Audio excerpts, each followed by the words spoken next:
తన చలాకీతనాన్ని అల్లరిగా భావించి అమ్మ చేతిలో దెబ్బలు తినేవాడినని మెగాస్టార్ చిరంజీవి గుర్తు చేసుకున్నారు. ఓ సందర్భంలో తనను వాళ్ల అబ్బాయిగా గుర్తుపెట్టలేదని పేర్కొన్నారు. అంతర్జాతీయ మహిళా దినోత్సవాన్ని పురస్కరించుకొని తల్లి అంజనాదేవి, సోదరుడు నాగబాబు, సోదరీమణులతో కలిసి తన జీవితానికి సంబంధించిన ఎన్నో విశేషాలను పంచుకున్నారు. ఆ సంగతులేంటో ఇప్పుడు చూద్దాం.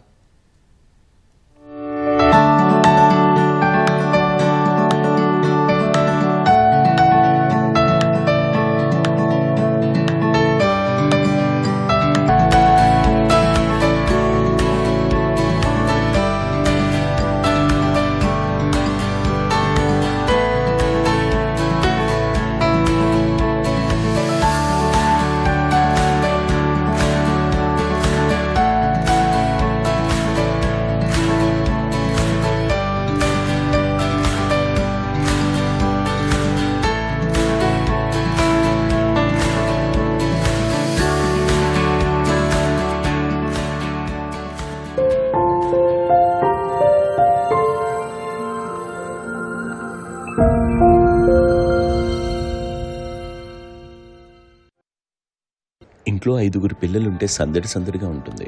ఈ 5గురు పిల్లల్లో ఎవరు ఎక్కువ అల్లరి చేసేవాళ్ళు? లేదండి, ఈయనే అల్లరి పెద్ద. అమ్మ ఇక్కడ ఒకటి అల్లరికి, హుషారుకి, చలాకితనానికి, చిలిపితనానికి ఆ తేడా తెలుసుకుని చెప్పమ్మా. అల్లరంటే ఇప్పుడు నా ఇమేజ్ ఏమైపోద్ది, అల్లరంటే అల్లరుడు అని, నేనేమో చాలా రావుడు మంచి బాలుడు అనేలాగా నా ఇమేజ్ ఇది. నేను అలాగే చెప్తుండేవాడిని. నా ఉద్దేశం అదే. నువ్వేమో అల్లరి నన్నే అంటే చలాకీతనం అమ్మ అల్లరి అనుకునేదేమో. లేదండి, ఎక్కువ హుషారు కానీ చాలా బాగుండేవాడు అబ్బాయి. అవునండి, వాడే చేసేవాడు. ఇంట్లో ఎవరు ముట్టుకునేవాడు కాదు. మా నాగబాబు అస్సలు ముట్టుకునేవాడు కాదు. అన్నిటికీ నాకు ఆయన సహాయమే పాపం. నాన్న ఆయన ఉద్యోగం వెళ్ళిపోయారు. నేను పాక్కుంటూ అలాగా వెళ్తూ వెళ్ళిపోయాను. నాకు తెలియదు. తర్వాత అమ్మ చెప్తుంటే నేరుగా మాత్రం కొన్ని చెప్తున్నాను. కంబరకోలు ఉంది ఒక అది పెట్టి అది వెళ్ళి కూర్చోతా ఏడుస్తున్నాను రోడ్డు మీద. అయ్యేసరికి వాడు 3 years సో నన్ను వాడు తీసుకెళ్ళి వాడు కంబరకోలు కూర్చోబెట్టాడు. ఇక్కడికి ఏడుస్తాను, ఎవరికి వెళ్ళాడో తెలియదు వాళ్ళకి. సో అది ఒక గంట పోయిన తర్వాత అమ్మ ఎత్తుకుంటూ వాడు చూసి వాడు చిన్నబిడ్డ అనిపిస్తారు, చిన్నబిడ్డ అనిపిస్తారు, మొత్తం తెచ్చి అది వాడు చూసి ఈ అబ్బాయి అన్నారు. కాదు అనేసింది. అది చాలా సరిగ్గా చూడమ్మా, ఈ అబ్బాయి మా అబ్బాయి అని. ఏంటమ్మా అంటే ఆ కమర్గోలులో కింద కూర్చోబెట్టాడు కదా, బస్ అంతా పూజేస్తుంది, అలాగే అయిపోయింది. అంటే రంగని కాదు కానీ కాదు కానీ ఆ కబరపూలలో కూర్చోబెట్టడానికి ఆ మసిగిస్తూ ఇంకా నల్లగైపోతుంది. అంత నలుపుడేసరి నా బిడ్డ కాదని అమ్మ వెళ్ళిపోతుంది. మళ్ళీ డౌట్ వచ్చి ఆగింది. అవును నా బిడ్డని తీసుకెళ్ళింది. థాడీస్ కట్టింది డౌట్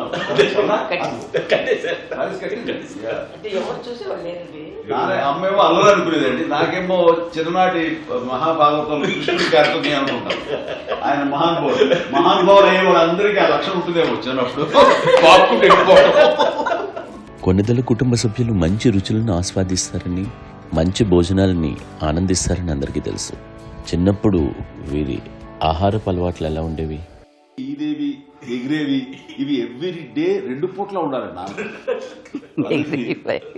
మరి నాగబాబు పాపం ఏముంది, తిన్నట్టు ఇష్టం. మరి అన్ని రకాలుగా నాన్న కోసం చేసి పెడుతుంటే మరి తను అవి ఇష్టపడక ఆ తర్వాత లేకపోతే కోపడక ఎలా ఉంటాడు చెప్పండి. 5గురు పిల్లలు అయినా అమ్మా నాన్నలు కొంతమంది పైనే ఎక్కువ దృష్టి పెడతారు. ఈ 5గురిలో మీరు ఎవరి మీద ఎక్కువ ఫోకస్ పెట్టేవాళ్ళు? కళ్యాణ్ బాబు. వాడంటే బాగా, అంటే వాడు ఏది తినేవాడు కాదు అస్సలు.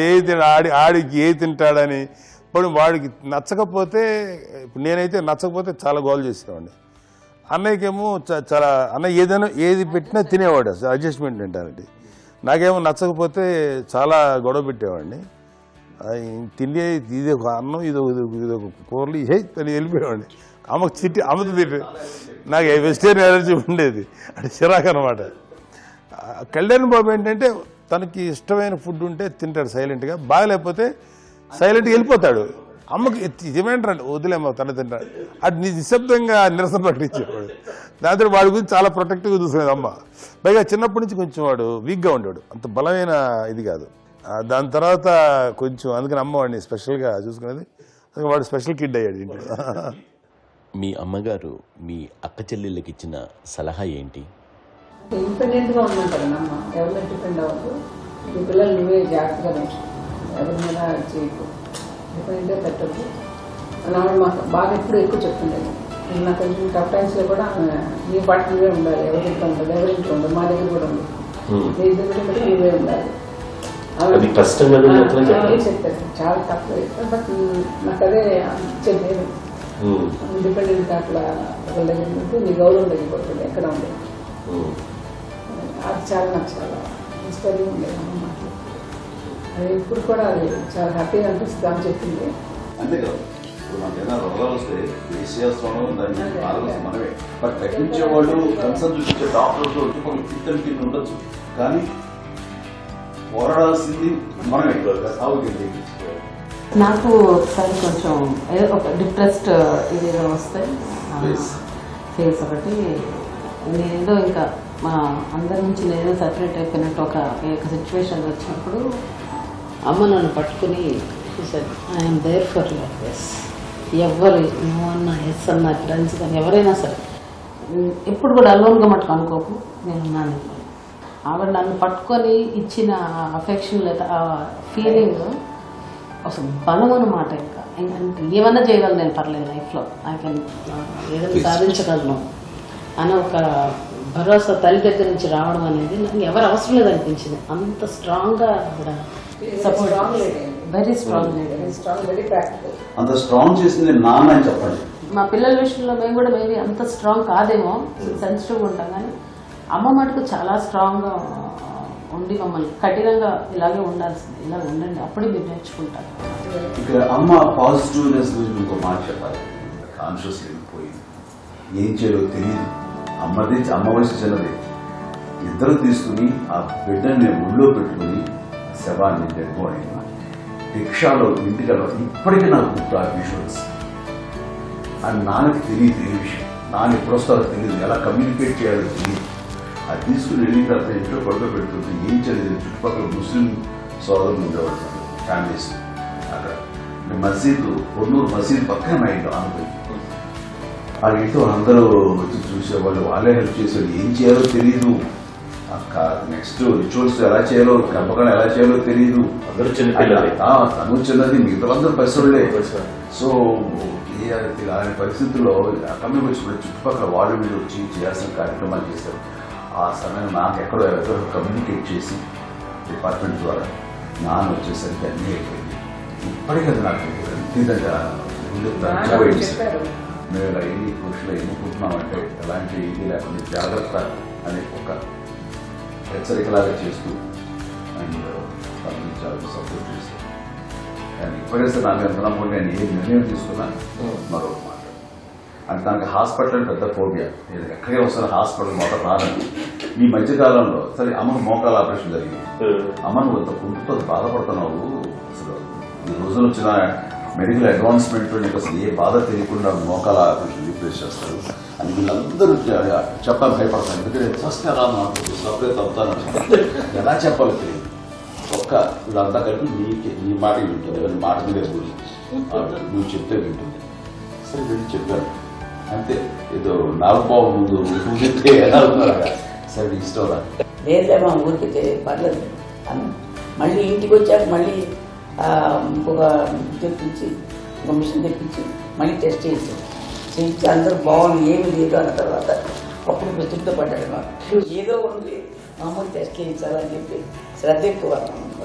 మీ పిల్లలకి సంగీతం డాన్స్ నేర్పించారని విన్నాం, అది నిజమేనా? తనకేమో డాన్స్ నేర్పించడం కానీ అది నేర్చుకోలేదు, నాకు వచ్చేసి ఇప్పుడు డాన్సింగ్ స్టార్ గా ఎదిగారంటే అది మా పెద్ద చెల్లి విజయ కారణం. అప్పుడు తనకి 5 ఏళ్ళు, నాకు 9 ఏళ్ళు ఉంటాయి, 10-11 ఏళ్ళు ఉంటాయి నాకు. బాపట్లనా, సో బాపట్ల చాలా చిన్నది, 5 ఏళ్ళు. నాకు ఒక 11-12 ఏళ్ళు. తను తీసుకుని గోడ మీద పెట్టుకోవడం అలా కూర్చొని చూస్తుండేవాడు. కూర్చుంటే అది నేర్చుకుంటుందండి. నేను మానసికంగా నేర్చేసుకున్నాను. ఇప్పటికీ ఆ స్టెప్స్ ఏమి చేస్తాను అంతేండి. ఇప్పుడు దాన్ని తరబడతాయి. ఇంకోటి ఏంటమ్మా, నమో నమో ఎన్ని ఉన్నాయో సాంగ్స్ నేను నేర్చేస్తున్నాను అనమాట. 5 పిల్లల్లో ఎవరెక్కువ పని చేసేవాళ్ళు, ఎవరు తక్కువ పని చేసేవాళ్ళు? ఏ పని చేయనండి, చేసేవాడు కదా అని అన్నయ్య చేసేవాడు. అన్ని పనులు అన్నయ్య చేసేవాడు.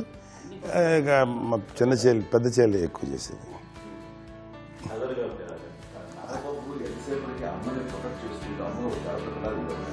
అదే అబద్ధం అండి. అది అన్నయ్య నన్ను గౌరవంగా మాట్లాడుతున్నాడు కానీ అన్నయ్య అవుట్ ఆఫ్ ప్రొటెక్షన్ మాట్లాడుతున్నాడు కానీ, అవుట్ ఆఫ్ మాట్లాడుతున్నాడు కానీ అసలు ఎప్పుడు ఏ పని చేయలే.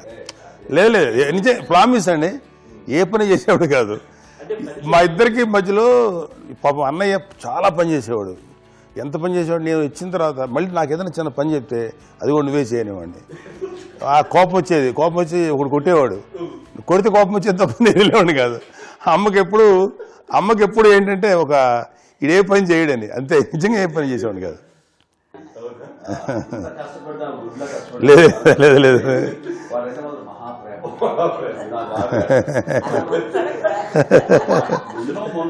చూస్తున్నాను దగ్గర ముందు పెట్టినావు ఎంత బాగా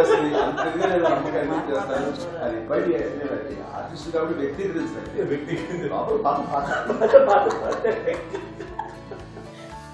చిన్నది కాబట్టి తననే పుట్టాడు. నేను పెద్దోడు కాబట్టి నేను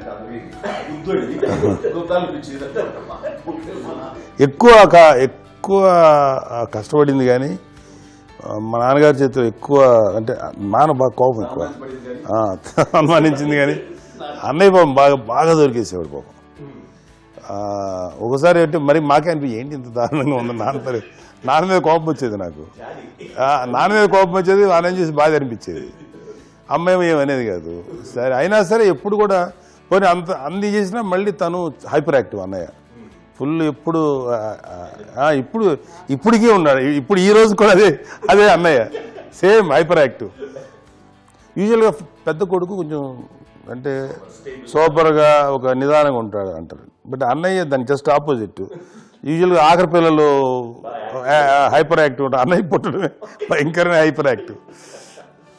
ఒకప్పుడు అమ్మాయిల్ని ఎక్కువగా బయటికి పంపించేవాళ్ళు కాదు, అబ్బాయిల మీద కూడా అనేక ఆంక్షలు ఉంటూ ఉండేవి. మీ పిల్లల్ని అలా ఆంక్షల మధ్య పెంచారా, లేకపోతే పూర్తి స్వేచ్ఛనిచ్చారా?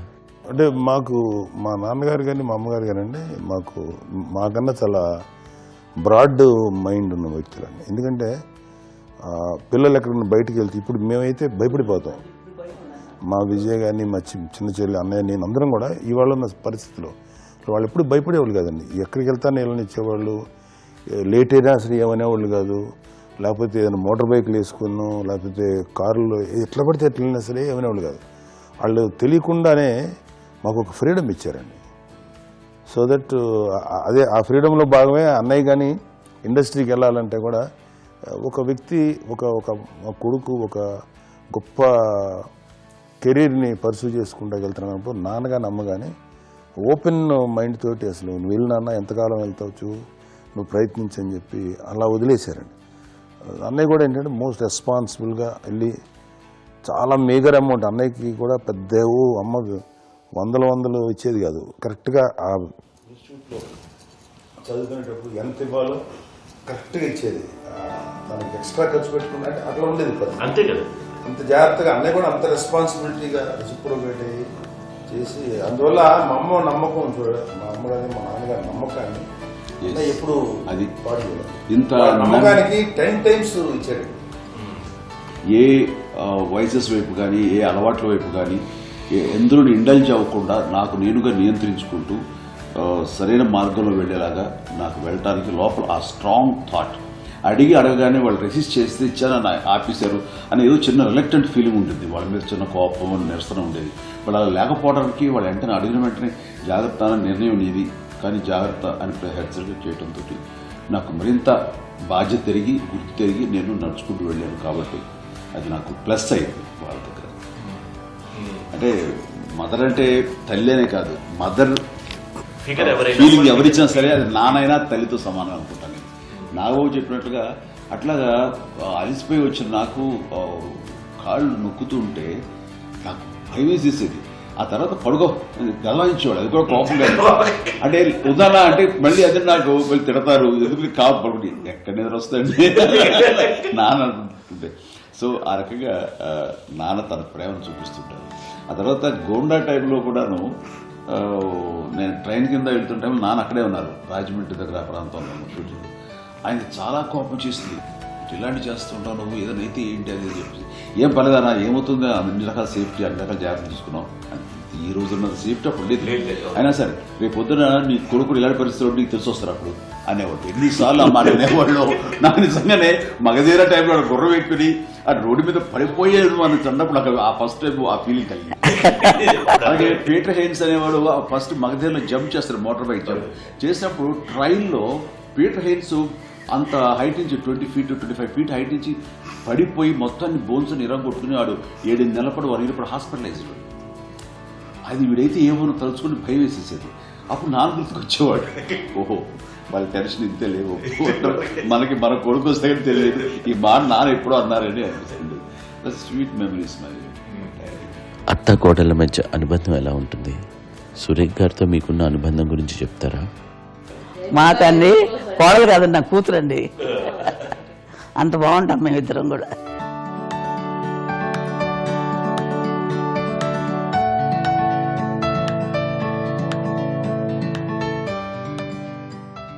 మీది ఒక అందమైన ఉమ్మడి కుటుంబం, అందరూ కలిసి ఉంటారు. ఇంత ఆనందంగా ఉండడానికి కారణం ఏంటి? దీనికి పునాది ఎవరే వేశారు? మా నాన్నగారి క్వాలిటీ నేను ఎగ్జామ్ చెప్పగలను. అమ్మ వాళ్ళ ఇంట్లో పెద్దది, వాళ్ళ నాన్నగారు అంటే మా తాతయ్య గారు ప్రొహిబిషన్ డిపార్ట్మెంట్లో సిఐగానే ఎస్ఐగానే చేశారు. ఏదో మా ఇన్స్పెక్టర్ సిఐ చేసి ఆయన కాలం చెందారు. చాలా ఎర్లీగా 48 years చచ్చిపోయారు. 40 చచ్చిపోయారు. 40 దాదాపు 40 సరిపోతే ఆయనకి అప్పటికి అమ్మ కాకుండా 4 బిడ్డలు. అమ్మ తర్వాత అబ్బాయి తర్వాత 3 ఆడతారు.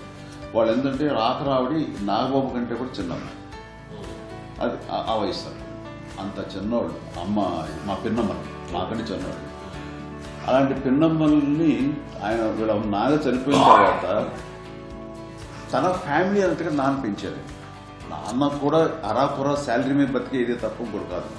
సో తనకు మిగిలిన దాంట్లో మళ్ళీ ఆ ఫ్యామిలీని చూసుకోవటం, మా అమ్మమ్మని చూసుకోవటం, వాళ్ళ మంచి చెడు చూసుకోవటం. వాళ్ళకు ఇల్లు మాత్రం ఉంది మొగల్తూరులో. ఆ ఇంట్లో వాళ్ళు అద్దెకు వస్తే ఆ కొంచెం డబ్బు నానిచ్చే డబ్బు, అక్కడ పొలం కొనిచ్చారు, ఆ పొలం ఇచ్చే డబ్బుతోటి అంతా బాగా చూసుకోవాలి తన ఫ్యామిలీ లాగా. కాబట్టి ఆ నాన్న ఫస్ట్ సూత్రధారి. అమ్మ కూడా ఫ్యామిలీ బాండింగ్ టుగెదర్నెస్ అనేది స్ట్రాంగ్గా ఉండటానికి నాన్న ఏర్పాటు చేసినటువంటి బీజం అది అమ్మ కంటిన్యూ చేస్తుంది. మేము ఇవన్నీ చూసి మేము నేర్చుకుని మేము టుగెదర్. అందునే we are very rich in terms of emotional bonding. ఇప్పటికీ వాళ్ళ ఏ కష్టం వచ్చినా, ఎవరికి ఏది ఇబ్బంది వచ్చినా సరే మొత్తం అందరం గుమిగూడిపోతాం. ఏ లెవెల్గా వెళ్ళిపోయి మోర్ సపోర్ట్ చేస్తాం. అండ్ వీ డోంట్ ఎక్స్పెక్ట్ ఇంకా అంతకుమించి చేయకూడదు. ఎస్ ఒకరినొకరు భరోసా. అది మా ఫ్యామిలీలో వెరీ స్ట్రాంగ్ అని చెప్పాలి. పెద్దవాడు కాబట్టి అవకాశం నాకు వచ్చింది కాబట్టి అమ్మ ఇది ఎప్పుడు ఎవరు కొన్ని విషయాలు నాగబాబు మాకు సపోర్ట్గా ఉంటాడు. నాగబాబు ఉండి వాడు ఉంటే భరోసా. అలాగే ఆడపిల్లలు మీ అందరిలోనూ అమ్మని ఎవరు ఎక్కువ జాగ్రత్తగా చూసుకుంటారు? ఎందుకంటే మేము కూడా గమనించలేని సున్నితమైనటువంటి ఇష్యూస్ లైక్ హెల్త్ విషయం కానీ, అమ్మ మూడు కానీ, అన్నయ్య అంత క్యాజువల్ అంత బిజీ ఉన్నా ఒక అమ్మాయి అలాగే చాలా చిన్న చిన్న విషయాలు కూడా చాలా మెడికల్ ఇంట్రెస్ట్ కాన్షియస్. అన్నయ్య ఉన్నాడు, అన్నయ్య దగ్గర ఉంది అమ్మ అంటే ఇంకా ఎక్కువ రిలాక్స్ అయ్యాను. అందరికి వచ్చాక మేము అందరం చాలా కంఫర్ట్ అయ్యాము. ఎప్పుడు ఎవరు కొన్ని విషయాలు నాగబాబు మాకు సపోర్ట్గా ఉంటాడు. నాగబాబు ఉండి వాడు ఉంటే భరోసా. అలాగే ఆడపిల్లలు ఇట్లా ఒకరినొకరు అండి కాంప్లిమెంటింగ్ టు ఈచ్ అదర్. ఎవరి ఒక్కరు కాదండి, అది వాళ్ళ ఆమె చూపించే ప్రేమగా నేను చెప్పగలను. కానీ బట్ దీని అందరూ సూత్రధారి నాన్న తర్వాత అది అమ్మ మెయింటైన్ చేస్తుంది. ఇప్పుడు అమ్మ నా ఇంట్లో ఉంది అంటే మనవాళ్ళు వస్తారు, మనరాళ్ళు వస్తారు, ఆడబిడ్డలు వస్తారు, వెలుబిడ్డలు వస్తారు, ఇల్లు ఎప్పుడు కలగల అక్కడ కారణం అమ్మ. అది మేమందరం ఆచరిస్తుంటాం పండగలకి పబ్బాలకి. అది నిన్న మొన్న నాగబాబు వచ్చి చాలాసేపు కూర్చున్నాడు. నేను ఇంట్లో లేకపోయినా వచ్చి నాగబాబు కూర్చొని టైం స్పెండ్ చేసి వెళ్ళిపోతుంటాడు. అలాగే చెల్లెలు ఇద్దరు ఆల్మోస్ట్ ఎవ్రీడే మాధ వస్తుంటుంది, తను కూడా వస్తుంది. నేను సాయంత్రం కూడా వచ్చి ఉంటుంది. అమ్మా మధ్యాహ్నం వచ్చి కదా నువ్వు వచ్చి ఇక్కడే భోజనం చేసుకో అలా ఉంటుందండి. ఈ తరం వాళ్ళకి మీరు ఇచ్చే సలహా ఏంటి? కలిసి ఉంటే బాగుంటుందండి. పిల్లలు తల్లిదండ్రులు ఇంకా అక్క చెల్లెలు అన్న తమ్ముడు అందరూ కలిసి ఉంటుంది. అన్యోన్యం అంతా సంసారం నిలబడుతుంది. లేకపోతే ఏముందండి ఇక్కడ వెళ్ళిపోతారు, విడిపోతే ఎక్కడ ఎవరిపోవాలి అంతే. ప్రేమలు ఇప్పుడు లేవండి, తగ్గిపోయింది చాలా మటుకు. ఏదో ఇంకా వాళ్ళ పనులు చేసుకోవడం ఏదో జరిగిపోతా ఉంది అనుకోండి. అంత ప్రేమలు ఎక్కడ లేవండి ఇప్పుడు ఈ రోజుల్లో. అంటే ఒకప్పుడు ఒకరికి ఇంకొకరు భరోసాగా ఉండేవాళ్ళు. అంటే ఎందుకంటే వీళ్ళ పెద్దనాన్నగారి పిల్లలు కూడా ఆయన చూసేవారు. మా నాన్నగారు అన్నయ్య వాళ్ళ బిడ్డలు కూడా ఇక్కడే ఉన్నారు. వాళ్ళు కూడా అమ్మే, వాళ్ళ ఆడపిల్లలు కూడా అమ్మే. చూడండి నాన్న ఎట్లయితే తన చెల్లెలు చూసుకున్నారో అట్లే నాన్న తరపు అన్నగారి పిల్లలు వాళ్ళు చనిపోయారు ఎదిగారు. వాళ్ళ బిడ్డలకి పెళ్లిళ్ళు పేరెంటాలు అన్నీ చేసింది అమ్మాయి. అమ్మ అలా చేసింది కాబట్టి అది మాకు మార్గదర్శకం ఉంది. ఇప్పటికీ వాడు కొంచెం ఒక మాదిరి పరిస్థితి ఉంటే వాళ్ళకి ఇల్లు కూడా పెట్టడం కానీ, వాళ్ళకి పెద్దవాళ్ళు ఉంటే కనుక ఎవ్రీ మంత్ మా పెదనాన్నగారి అమ్మాయి ఉంటే ఆడు ఆల్మోస్ట్ 70 వాళ్ళకి ఎవ్రీ మంత్ మా ఇంటి నుంచి మొత్తం వెళ్ళిపోతాం 10,000-15,000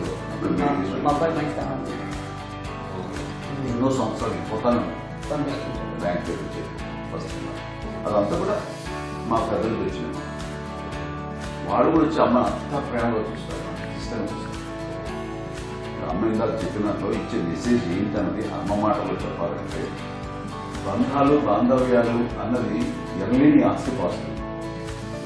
సో ఎలాగైతే డబ్బు ఎంత సంక్రమించింది, ఎన్ని ఆస్తులు వచ్చాయి ఫిజికల్గా అనే దాని మీద కంటే కూడా ఇవి ఆస్తిగా తీసుకుంటూ దీన్ని విలువ ఎరిగి గుర్తెరిగి దాని ప్రభావం తెలుసుకుని అది కనుక మనం ఇచ్చిపుచ్చుకుంటే ఫ్యామిలీలో అంటే దానికి ఇచ్చినటువంటి గొప్ప సంపద కష్టాలు వచ్చినప్పుడు డబ్బు తీరుస్తుంది కాదండి, కష్టం వచ్చినప్పుడు ఒక భుజం తీరుస్తుంది, ఒక చేయూత తీరుస్తుంది. అది మన బ్లడ్ రిలేషన్ మనలో మనకి అది ఉండటం అనేది అదృష్టంగా ఫీల్ అవుతుంది. అంటే ఒకసారి అమ్మ చూస్తే అక్కడ ఇండియా అనిపిస్తుందంటే అది ఎవరి ద్వారా సంక్రమించడానికి తన ఆ చెట్టు కొమ్మలగా కాబట్టి ఆ చెట్టుకే మనం ఆపాదించాలి. ఎక్కడో మామూలుగా ఉండాల్సిన వాడు ఈ రోజున ఈ స్థితిలో ఉన్నాము, ఇంతమందికి లైఫ్ రావటానికి దోహదపడ్డాము, ఇంతమంది కలిసికట్టుగా ఉండటానికి ఇదైందని అమ్మని చూస్తుంటే నాకు ఏమనిపిస్తుందంటే అబ్బా ఇలాంటి జన్మం మనకు ఎవరికైనా ఉంటుందా? ఇంతమంది మనుషుల చేత కొలవబడేవాళ్ళు, ఆరాధింపబడేవాళ్ళు, అభిమానించబడేవాళ్ళు, ఇంతమంది నా వంశమా, నా సంపద అని అమ్మ ఫీల్ అంత గొప్ప ఫీలింగ్ ఎవరికి ఉంటుంది? మా చెల్లెలు కూడా వస్తుందని అనుకోవట్లేదు, సూర్య కూడా ఉంటుందని అనుకోవటం లేదు. అలాంటి గొప్పగా ఇది అండ్ ఆ రకంగా షీఈస్ వెరీ చాలా గొప్ప జన్మం.